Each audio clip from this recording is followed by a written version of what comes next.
자, 여러분 안녕하십니까? 자, 이번 시간에는 3.1 운동과 대한민국 임시정부에서 독립만세 운동을 준비하다, 그리고 그 다음 장에 있는 독립만세의 함성이 전국을 뒤덮다에 대해서 알아보도록 하겠습니다.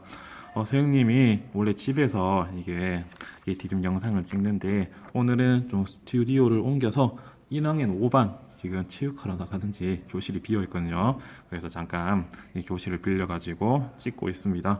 자, 이번 시간에는 아까 말했듯이 이 두 개의 파트에 대해서 배워보도록 할 건데, 페이지는 284페이지 펴주시면 되겠습니다. 그래서 첫 번째, 이 독립만세 운동을 준비하다인데, 먼저 1910년대 국내 항일 민족 운동에 대해서 알아보도록 하겠습니다. 1910년에 우리나라가 국권을 빼앗긴 뒤에 국내 민족운동은 일제의 강력한 탄압을 받았다라고 되어 있거든요. 이게 남한 대토벌 작전, 배고인 사건 등으로 국내 민족운동이 크게 약화되었다고 합니다.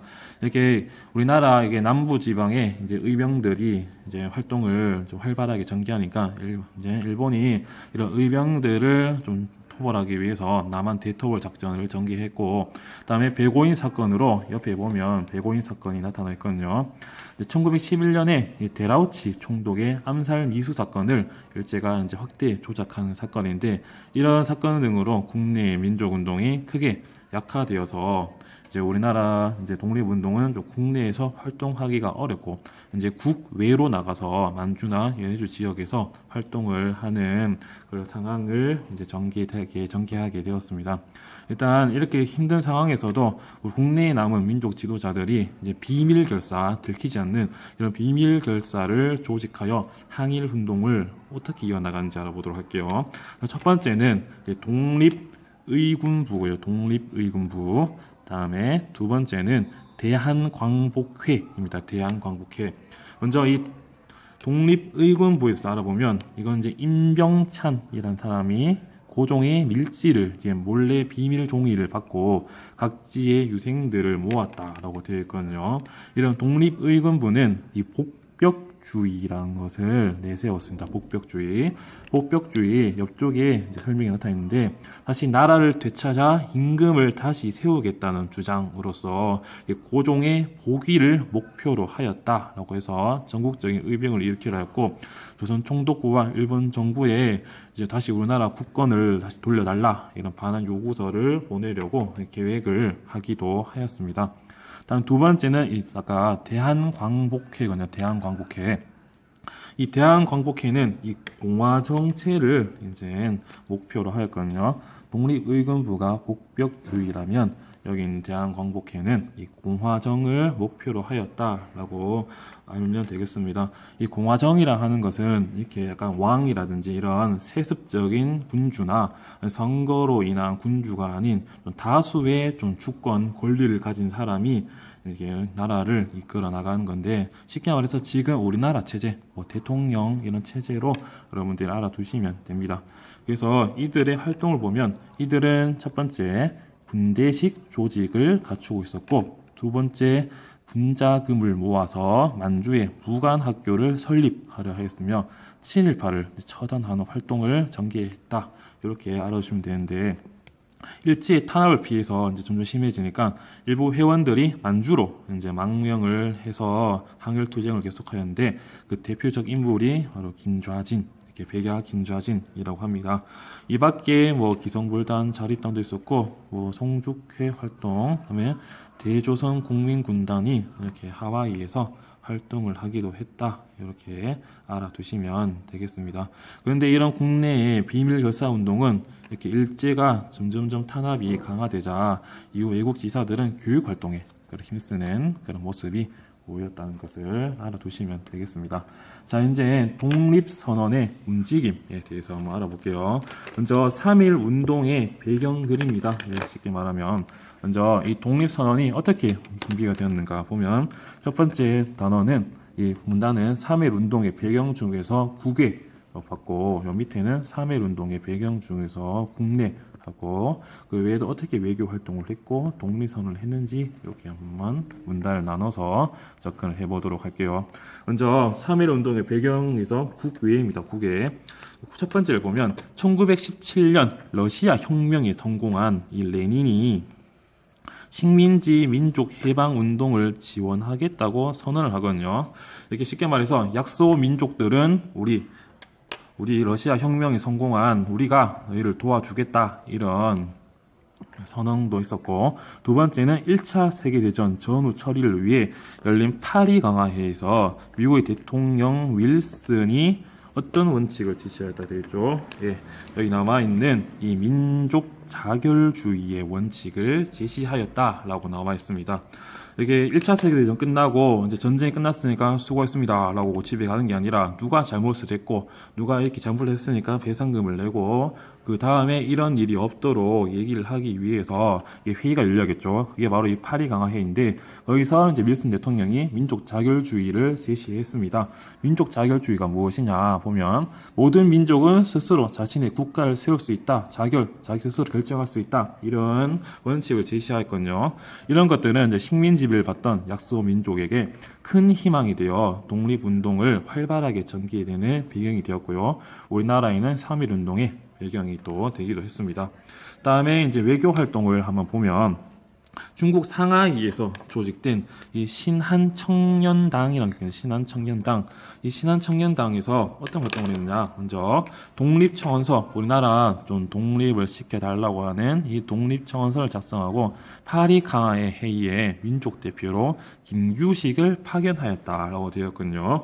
여기 284페이지 보면 여기에 인물이 바로 김규식이라는 사람이고, 2018학년도 수능에서도 이 김규식이 문제로 등장을 한 바가 있습니다. 다음에 미주 지역, 그 중에서 이 하와이 지역에서는 이 대한인 국민회라는 그런 조직이 있었는데, 여기서 이승만이 미국 대통령에게 청원서를 제출하는 그런 외교 활동도 있었고요.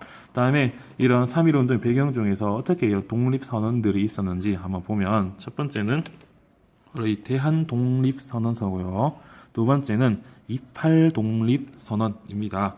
이 대한 독립 선언은 만주 지린성에서 이제 국외에서 활동 중인 민족 지도자 39인이 독립 전쟁을 촉구하였고요. 28 독립 선언은 일본 동경에서 유학생들이 이제 일본과 국제사회 한국의 독립을 선언하는 그런 일이 있었습니다. 이 밑에 보면 대한독립선언서와 28 독립선언서 이렇게 내용이 있거든요. 한번 읽어보시기를 바라겠습니다. 다음 국내에서도 이제 어떻게 3.1 운동의 배경이 전개되었냐 보면, 먼저 고종이 갑자기 이제 이제 죽는 그런 일이 있으면서 민족이 반일 감정이 고조되었고요. 그리고 1910년대 무단 통치에 대한 우리나라 사람들의 반발이 있었습니다. 이에 따라서 이런 것들을 기본으로 해서 천도교, 동학이 후신인 천도교, 기독교, 불교계 지도자들이 이제 모여서 학생 대표들과 만세 시위를 계획을 하였다, 이렇게 알아주시면 되겠고, 이제 본격적인 3.1 운동에 대해서 한번 알아보도록 하겠습니다. 먼저 3.1 독립선언과 만세 시위입니다. 아까 설명했듯이 만세 시위를 준비하던 종교계 인사들이 이제 모여가지고 33인의 민족 대표를 구성하게 되거든요. 그래서 이들은 먼저 대외적으로 우리의 독립을 청원하려고 했습니다. 우리가 이제 평화적인 방법으로 이제 독립을 이제 하려고 하는 희망적인 그런 모습을 보이면 외국의 기자들이 모여서 이렇게 한국이 이렇게 독립하려는 의지가 강하다라는 것을 보여줌으로써 독립을 청원하고, 그다음에 대내적으로는 대중적인 비폭력 운동을 전개한다, 우리 폭력을 쓰지 않는다, 이런 방침을 세웠습니다. 그래서 이들이 이제 주도하에 이제 독립선언서와 태극기 이런 것들을 이제 원래 배포하고, 고종의 인사일쯤에 이제 태극기 만세 시위를 벌이기로 계획을 했거든요. 원래 이 고종의 인산일이 원래 3월 3일에서 3월 3일 장례식이. 근데 3월 3일 날 이제 고종의 장례식인데 만세 시위를 하면 좀 고종한테 좀 예의가 없다 이런 식으로 해가지고 그 전날 3월 2일로 하려고 하니까 3월 2일이 당시 기독교에서 예배를 드리는 날이라서 이날도 안 된다고 해서 그 전날인 또 전날인 3월 1일 날 이제 만세 시위를 기획을 하고 이제 준비를 하였는데 어떻게 전개되었냐 보면 전 1919년 3월 1일 날 민족 대표들이 이제 민중이 조금은 흥분하고 폭력 사태가 빚어질 경우에서는 일본의 한국이 독립을 청원하기 어려워질 것이라고 여겼습니다. 당시 사람들이 탑골공원에 모여서 이제 만세 시위를 준비하는데 너무 사람이 너무 모이고 조금 폭력적인 분위기로 변할 수 있다 판단했기 때문입니다. 이게 폭력 사태로 이게 시위가 변하게 되면 당시 외국의 사람들도 다 볼 건데 평화적인 방법이 아닌 폭력 시위는 당시 이렇게 독립을 청원하기가 상당히 그런 모습이 좋지 않기 때문에 이걸 사람들이 그냥 태화관이라는 식당에 모여서 독립선언을 낭독하고 대한 독립 만세 선창한 뒤에 일본 경찰에 자진 체포하는 그런 모습이 있었고요. 근데 이렇게 민족 대표를 기다리던 이제 탑골 공원의 사람들이 오지 않자 이제 결국 이제 학생들의 주도로 이제 독립 선언을 이제 진행하거든요. 거기서 한 학생이 이제 올라와서 이제 외칩니다. 대한 독립 만세. 6글자를 이렇게 말하면서 이제 사람들의 그 이전까지 쌓였던 울분과 우리나라가 이제 독립에 대한 의지를 이제 강하게 보여주는 정말 큰 사건이 이제 시작이 됩니다.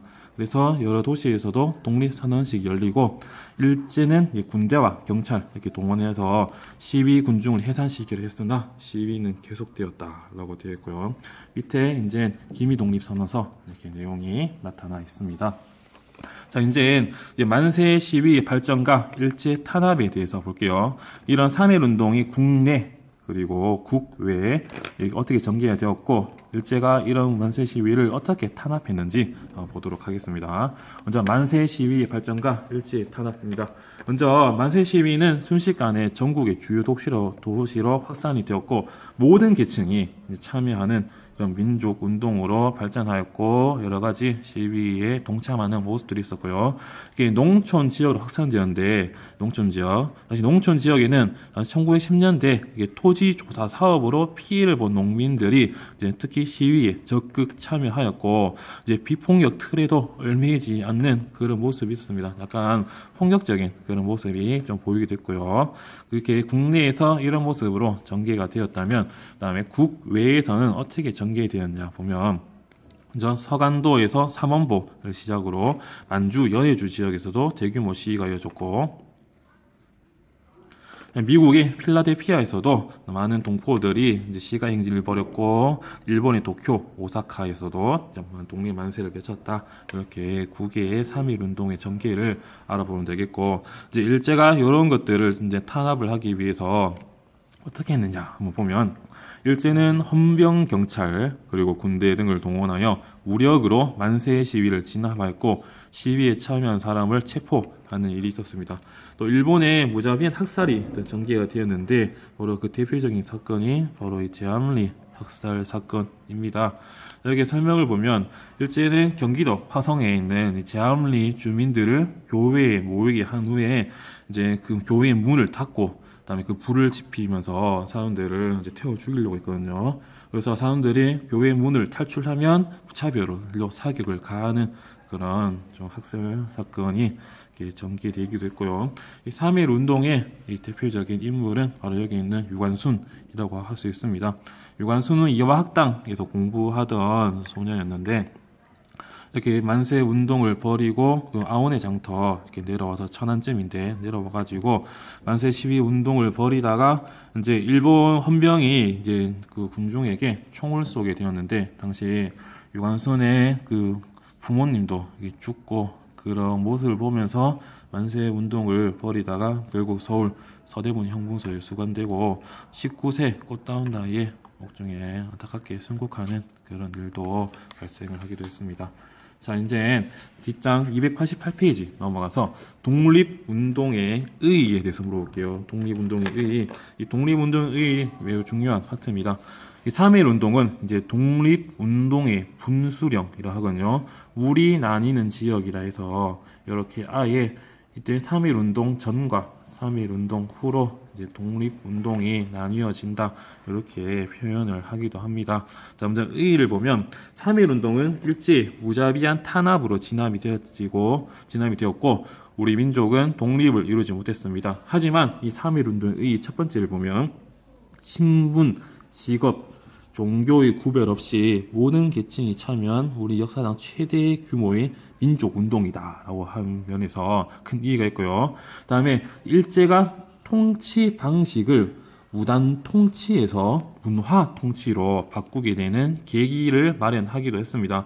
이렇게 좀 강압적인 이런 무단 통치로 이제 우리나라를 이제 이끌다 보니까 당시에 큰 반발이 있었기 때문에 일본도 느끼는 거죠. 아, 이렇게 조금 강압적으로 헌병들을 이끌어서 이렇게 하면 안 되겠다. 조금 살살 꼬시면서 이제 친일파를 만들어 보자. 민족을 분열시켜 보자라고 하는 그런 문화 통치로 바꾸는 그런 계기가 되기도 했고요.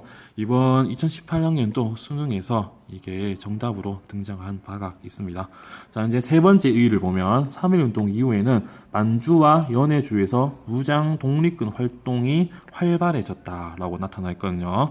당시 이제 어느 정도 이렇게 3.1 운동이 폭력적인 모습을 보이기도 했지만 그래도 전체적인 큰 의미로 봤을 때는 이렇게 무장 독립 투쟁은 아니었기 때문에 어느 정도 이렇게 평화적인 방법으로는 한계가 있다. 차라리 우리가 이제 군대를 만들어서 일제에 한거하자, 독립 활동을 전개하자 이런 식으로 해서 만주와 연해주에서 무장 독립군이 이제 활발하는 그런 계기가 되었고요. 이때 이후로 나중에 배우게 될 이제 봉오동 전투, 청산리 전투 이런 것들이 전개되기도 합니다. 다음에 독립운동을 이끌어갈 통일된 지도부에 대한 필요성이 제기되었거든요. 이렇게 3.1 운동이 이곳에서 저곳에서 조금 지도부 없이 좀 주먹구구식으로 일어나게 되자 이렇게 큰 독립운동을 이끌어갈 정부가 필요하다. 이런 의미에서 대한민국 임시정부가 수립이 되는 상황에서 그런 계기가 이 3.1 운동을 바탕으로 이렇게 수립이 되기도 했습니다. 다음에 노동자와 농민들은 3.1 운동에 적극 참여하면서 민족운동에서 자신의 역할을 자각하게 되었거든요. 이게 대한독립 만세라고 하는 자신의 의지를 한번 표현해 보니까 여기 이제 자신의 역할을 자각하게 되었고 그런 사람들이 이제 1920년대 노동운동과 농민운동을 활성화하는 바탕이 되기도 했습니다. 사회주의의 영향을 받아서 이런 것들도 바탕이 되었고요. 이게 한국에서 측면이라면 우리 밖에 외국의 측면에서 보면 이렇게 3.1 운동은 아시아 각국의 민족운동에도 큰 영향을 주기도 하였거든요. 이게 바로 중국의 5.4 운동이었고 다음 인도의 비폭력 불복종 운동에 큰 영향을 주기도 했고 베트남과 필리핀의 독립운동 등 아시아 여러 지역에서 일어난 반제국주의 운동에 커다란 자극이 되기도 하였습니다. 자, 이렇게 한번 3.1 운동까지 한번 봤고요. 그 옆에 보면 1차 세계대전 이후의 민족운동 등등에 대해서 설명했으니까 이런 것도 참고사항으로 읽어보시면 되겠습니다. 자, 여기까지 이제 중간고사 1학기 중간고사 범위 한번 봤고요. 여러분들 수련회도 갔다 오고 좀 많이 피곤할 건데 이제 첫 번째 우리 지필고사입니다.